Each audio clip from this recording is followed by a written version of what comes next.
You may be surprised to know that everyday activities like gardening, walking through the park, or even taking a shower could expose you to a bacteria that can lead to serious lung damage. Pulmonologist Dr. Patrick Flume and Debbie, who lives with a lung condition, are here to discuss. Thanks to both of you for being with me.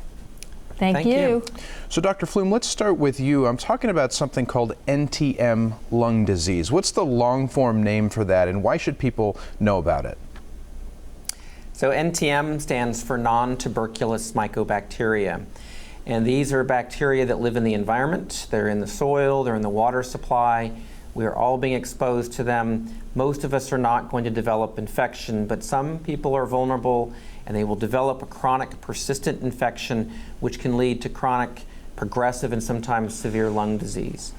And the reason it's important is because the symptoms that they exhibit mimic other conditions, and oftentimes it leads to a delay in diagnosis.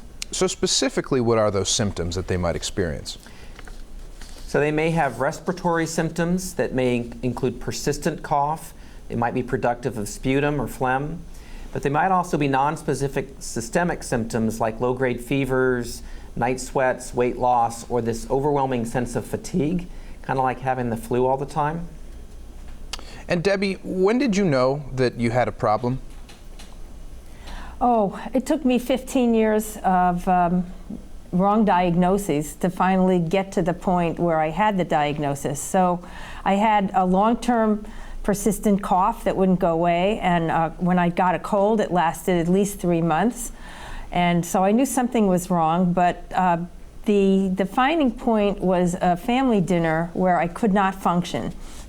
Overwhelming fatigue, coughing, night sweats, day sweats, whatever you want to call it, and I was just debilitated. So at that point, I did some more investigating and finally wound up at a pulmonologist who knew a little bit about NTM and knew enough to diagnose me.